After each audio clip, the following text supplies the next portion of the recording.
Hola, soy Ivonne Vázquez. Bienvenidos a Impacto Científico.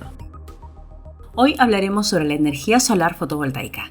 ¿Cómo se genera la energía solar fotovoltaica? ¿El Perú tiene las condiciones para el uso de paneles solares? ¿Cómo funcionan? ¿De qué materiales están hechos los paneles fotovoltaicos? ¿Vale la pena invertir en ellos? ¿Por qué no es tan rentable producir energía fotovoltaica en nuestro país pese a que la tendencia apunta a un mayor uso de energías renovables? Estas respuestas las conoceremos hoy con nuestro invitado, el doctor en física Jean Amaru Palomino, quien es además investigador principal y docente de la Pontificia Universidad Católica del Perú. Pero antes de ello, señalaremos que, según la empresa de análisis de energía Emberclimate, el uso de energía solar ha aumentado en un 23% a nivel mundial durante el 2021. Y junto a la energía eólica, representaron más del 10% de la generación total de electricidad a nivel mundial, es decir, un 1% más que en el 2020. Algunos países incluso están generando más electricidad a partir de la energía eólica y solar. Se trata en su mayoría de países europeos, con Dinamarca en primer lugar con el 61% de su energía basada en fuentes renovables, pero también en algunos países latinoamericanos. Está Uruguay, por ejemplo, en el segundo lugar con el 44%, y también Chile, que ocupa el puesto 13 con alrededor del 17% de su energía basada en fuentes no convencionales. ¿Y cómo vamos por Perú? Un país con gran potencial para la generación de energía solar al estar ubicado cerca del Ecuador, en el llamado Cinturón Solar del Mundo. Conversamos entonces con el doctor Jean Amaru Palomino, quien está precisamente liderando una investigación sobre el uso de paneles fotovoltaicos en diversas regiones de nuestro país. Doctor Palomino, ¿cómo se genera la energía solar fotovoltaica? La energía fotovoltaica se genera mediante la conversión de energía solar. Eso quiere decir que la energía procedente del sol, que es la luz, ¿no?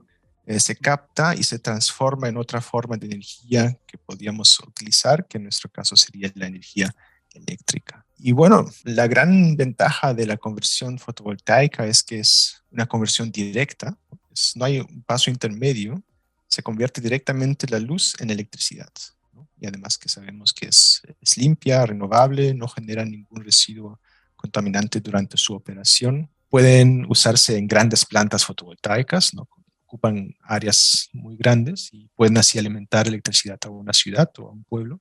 Pueden ser también sistemas medianos, por ejemplo, para la industria o para empresas, y pueden ser también sistemas pequeños para ser instalados en casas. ¿Y en qué consiste un panel solar? ¿Cómo se fabrica? ¿Cómo funciona? Un panel solar fotovoltaico consiste en muchas celdas fotovoltaicas que son interconectadas. Esas celdas son de un material semiconductor y ese material semiconductor absorbe los fotones de la luz solar. Uno puede imaginarse que un material fotovoltaico es como un edificio con varios pisos, ¿no? Y los pisos están ocupados por electrones. El fotón le entrega su energía a un electrón. Cada uno de esos fotones excita a un electrón. Eso lo eleva de un piso menor a un piso mayor. Y donde el electrón antes se encontraba, ahí se genera un hueco, entre comillas, ¿no? Y ese hueco tiene una carga positiva. Así tenemos cargas negativas, los electrones, y las cargas positivas, que son los huecos. Luego estas dos cargas se separan y se extraen de la celda por los contactos eléctricos y se entregan así a un circuito externo mediante el panel. Perfecto, esa es la explicación física entonces de lo que sucede cuando la luz solar llega al panel fotovoltaico. ¿Y qué significa eficiencia, ese 19-20% de rendimiento energético? Porque no se aprovecha toda la luz solar que llega al panel, ¿verdad? Ahí se refiere a la relación entre una potencia de entrada y una potencia de salida. La potencia de salida es claramente la potencia eléctrica que nosotros queremos aprovechar. Y la potencia de entrada sería, en ese caso, la potencia solar, que sería la irradiancia. Cuando es mediodía y es un día soleado, la irradiancia puede llegar a 1000 vatios por metro cuadrado. Y si un panel tiene una eficiencia de 20%, eso significa que de esos 1000 vatios por metro cuadrado que le entran al panel, salen 200 vatios por metro cuadrado. ¿Y eso más o menos cuánto significa? 200 vatios es bastante, ¿no? Por ejemplo, una computadora necesita alrededor de 50 a 100 vatios.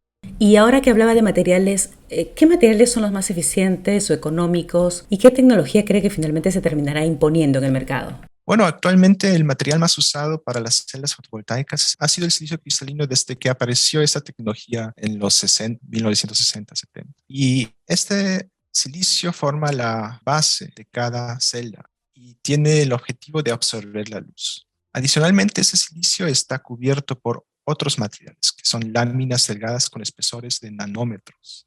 Y luego se necesitan los contactos encima del silicio, ¿no? Y para eso se usan otros materiales abundantes, como el cobre y el aluminio. Pero existen también tecnologías de silicio que aplican otros materiales. Y estas nuevas tecnologías de silicio aún son más avanzados y alcanzan eficiencias aún mayores.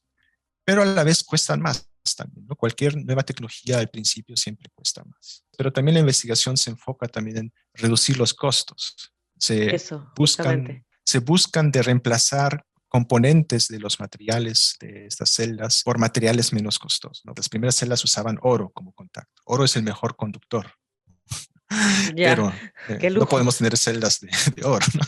Pero igual ha disminuido el costo, ¿no?, de los paneles. ¿Cuál es la tendencia? ¿En qué porcentaje más o menos ha disminuido el costo de los paneles en la última década? Sí, el costo de los paneles fotovoltaicos en los últimos 15 años ha caído exponencialmente. Ahora cuestan solo un 20% de lo que costaban 15 años atrás. ¿Y cuál es el ciclo de vida de un panel solar? Bueno, un panel fotovoltaico viene ya con una garantía de los fabricantes por 25 años, ¿no? Y hasta los paneles de últimas tecnologías más avanzadas ya te ofrecen 30 años de garantía. Eso significa que durante este tiempo te garantizan que la potencia del panel no va a caer por debajo del 80% de su potencia inicial, ¿no? O de su eficiencia inicial. Es decir, cuando tú compras un panel de 100 vatios potencia, dentro de los 25 años, o si es una nueva tecnología, 30 años, su potencia no va a ser menor que 80 vatios. Bueno, la inversión inicial es un poco alta, ¿no? Pero ¿en cuánto tiempo más o menos se recupera? Eso depende del tamaño del sistema fotovoltaico. Depende si es un sistema pequeño para el uso doméstico o para una planta. Y también depende si es un sistema conectado a la red, que es el sistema más simple, o si es un sistema aislado que requiere también almacenamiento con batería.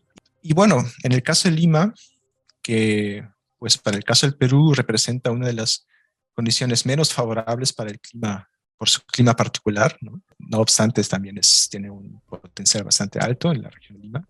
Y el costo de electricidad, además, ahí en Lima es más bajo que en otros lugares, en otras regiones del Perú. Y bajo esas condiciones, estimamos que el tiempo de retorno de una inversión de un sistema conectado a la red es alrededor de 7 a 9 años actualmente. Eso quiere decir que después de 7 a 9 años, la energía fotovoltaica que el sistema te entrega es prácticamente gratuita. Solo continuarían los costos de mantenimiento. Y bueno, otras regiones del Perú que con mejores condiciones de operación, quiere decir mayor irradiancia, pueden ser de 4 a 6 años. O sea, ahí tengo más tiempo de energía gratuita.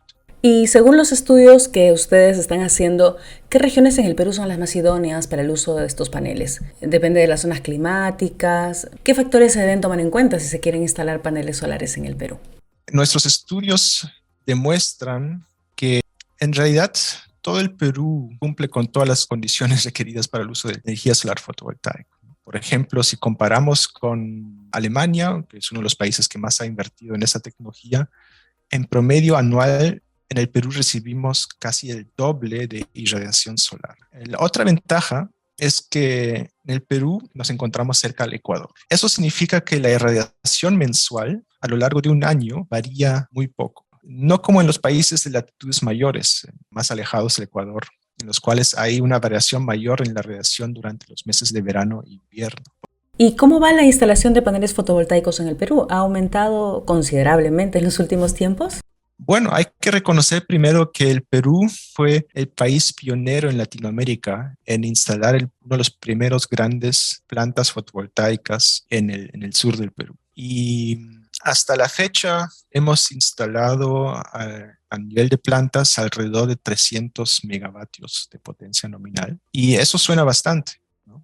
Pero lamentablemente no lo es. Si nos comparamos con otros países, con climas semejantes como Chile, Brasil, Colombia, México, ellos ya llegan a los gigavatios de potencia nominal fotovoltaica instalada. Entonces, lo que tenemos instalado actualmente en el Perú es muy poco. 300 megavatios, eso es lo que hemos instalado en 10 años. Pues eso es lo que un país como Alemania instala cada mes. Y doctor, ahí hay un tema pendiente. Recuerda que hablamos sobre una norma que aún no se da para poder devolver la energía sobrante a la red pública. Sí. ¿Qué novedades hay al respecto?